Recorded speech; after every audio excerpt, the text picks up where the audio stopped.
আজ জামাই ষষ্ঠী, শত কষ্টের পরও আসার ইচ্ছা না থাকে মার ডাকে, মার আবদারে যেন আজ আসতেই হলো। তো যাই হোক, সবাই কেমন আছেন? আশা করি খুব ভালো আছেন। আমি রিয়া নিয়ে চলেছি নতুন একটি ব্লগ নিয়ে। আশা করি আপনাদের ব্লগটি অবশ্যই ভালো লাগবে। ছোট ছোট ব্লগার, ছোট ইউটিউবার বা বিগিনার হতে পারি, কিন্তু ছোট ছোট স্টেপ নিচ্ছি।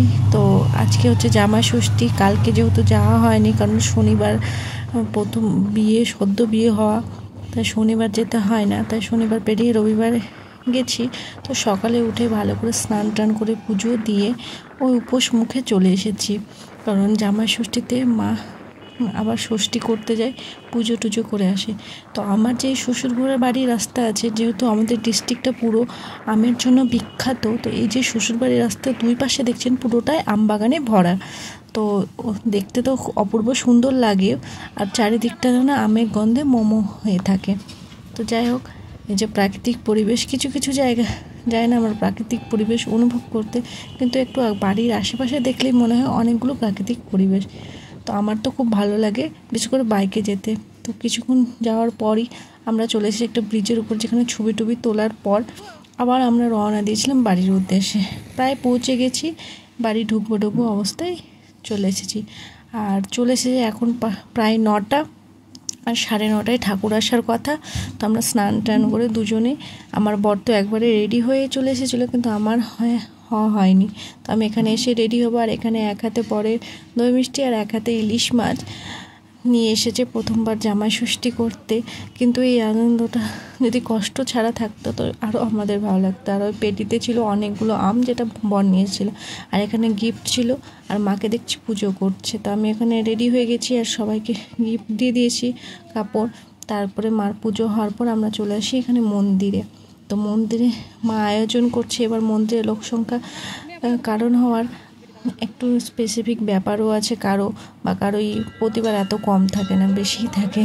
আর যেন চারিদিক আনন্দ হলেও কিছুটা হয়তো মনের মধ্যে লাগছে, পরিবেশও আমাদের সাথে এভাবে খেলছে। তো এখানে আমরা সবাই চলে এসেছি, আর এখানে আমি আর আমার বর বসে আছে, আর ওদিকে মা পুজো করছে, আর এদিকে আমার ভাইজি আম পাতা জোড়া জোড়া খেলছে রীতিমতো। ওর তো পুজো আর থেকে এত লোকজনের সমাগম আর খেলাধুলার উপর বেশি মনোযোগ, তো ওর কাজটুকু খুব সুন্দর করে করছে।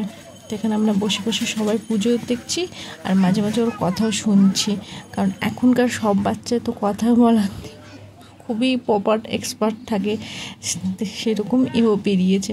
তো ওদিক থেকে জেঠিমা কাকিমারা এসেছে, জেঠিমার হাত থেকে একটি কাকিমা শাড়ি দিয়ে পাঠিয়েছে বরকে শাড়ি পরানোর জন্য, আর বরকে সবাই মিলে সুন্দর করে শাড়ি পরিয়ে দিচ্ছে।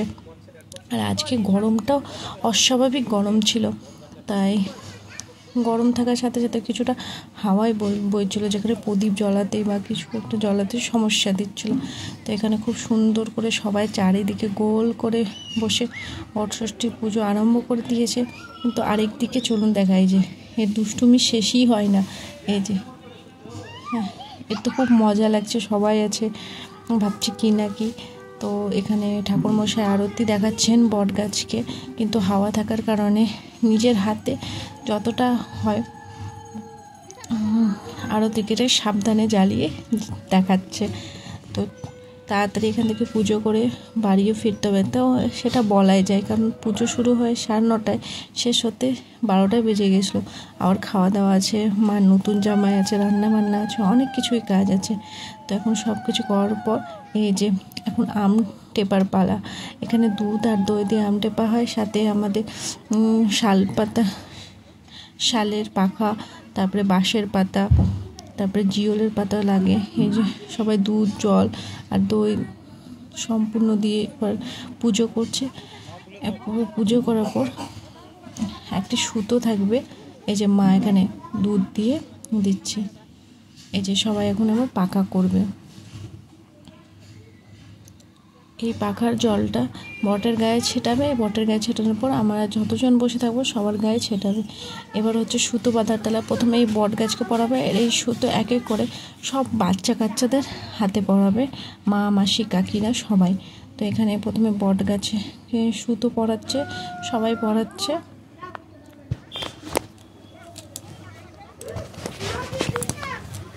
এবার অনেক কারণে অনেকে আসতে পারেনি, কিন্তু পরে থেকে তারা দেখতে এসেছিলো, সেই ভিডিওটা নেওয়া হয়নি কারণ আমরা বেরিয়ে গেছিলাম, কারণ প্রথম এসেছিলো আর প্রচুর গরম করছিল। ঠাকুরমশাই এখানে ঠাকুর আশীর্বাদ চেয়ে নিয়ে আমরা যাই, তারপরে বট গাছে সামনে গিয়ে প্রণাম করি। তো এখানে বাবাকে পাঞ্জাবি দিয়েছিলাম, মাকে এই শাড়িটা, আর দাদাকে ওই গেঞ্জিটা। বেশি কিছু হয়তো দিতে পারিনি, জানি না আগের অবস্থায় সব কিছু আসবে কিনা, যদি আসে তো ঈশ্বর চাইলে আরও অনেক কিছুই দেওয়া যাবে। তো এখানে আমি বট গাছের কাছে প্রণাম করে নিলাম, তারপরে এক এক করে সবাই এর কাছে সুতো বেঁধে সবার কাছে প্রণাম করে নিয়েছিলাম। তো এখানে আমি দাঁড়িয়ে আছি আর ওখানে ঠাকুরমশাইয়ের সাথে গল্প করছি। এখানে আমাকে সিঁদুর পরানোর সময় আমি একবার অবাক হয়ে গেছিলাম, তারপর ভাবলাম না, আমার তো বিয়ে হয়ে গেছে, এবার তো আমিও পরাতে পারবো। তো এটা আমার প্রথম অভিজ্ঞতা হয় কাউকে সিঁদুর পরানো। হ্যাঁ, বুঝতে পারছিলাম না কীভাবে পরাবো, তারপরে একজন বলে দিল প্রথমে সিঁথিতে, তারপরে শাখা পলাই। তো এখানে দিদিদের যতজন ছিল সবার সাথে ছবি তোলার পর, ফ্যামিলির সাথে ছবি তোলার পর, বরের সাথে ছবি তুলে এবার চলুন বাড়ির উদ্দেশ্যে বেরোয়, নাহলে অনেকটাই বেলা হয়ে যাবে, সবাই না খেয়ে দেবে, 12টা বেজে গেছে। তখন বাড়ি এসে দেখছি মা লুচি পায়েস তরকারি করার পর এগুলো আয়োজন শুরু করে দিয়েছি, পটল ভাজা, চিংড়ি মাছ, কাতলা মাছ, চিংড়ি দিয়ে লাউয়ের তরকারি, হ্যাঁ সব কিছু করেছে। তার মধ্যে আবার ইলিশ মাছ ছিল আর খাসির মাংস তো ছিলই। তো এইসব রান্না করতে করতে অনেকটাই বেলা গড়িয়ে গেছিলো, কিন্তু তার আগে মা লুচি পায়েস তরকারি করে সবাইকেই খাইয়ে দিয়েছিল। তো আজকের আইটেমে অনেক কিছুই ছিল, অল্প অল্প করে হলেও সব কিছুই মা যতটা পেরেছে ওই উপোসের শরীরে করার চেষ্টা করেছে, আর তাই হয়েছে। তো চলুন মার একটু হাত দিয়ে এই যে দেখেন সব কিছু গুছিয়ে একদম পরিবেশন করে দিয়েছে। ছিল না পায়েস, কারণ জামাই এখন আর পায়েস খাবে না, একবার খেয়েছে, তাই বললো আমি আর এখন পায়েস খাবো না। তো পায়েসটা সময় তোকে পরে দেওয়া হবে। তো চলুন আজকের ভিডিওটা এই পর্যন্ত। আশা করি সবাই একটু হলেও ভালো লাগবে। ভালো থাকবেন, সুস্থ থাকবেন, বি পজিটিভ থাকবেন, আমার জন্য প্রার্থনা করবেন। দেখা হবে পরবর্তী ভিডিওতে। বাই।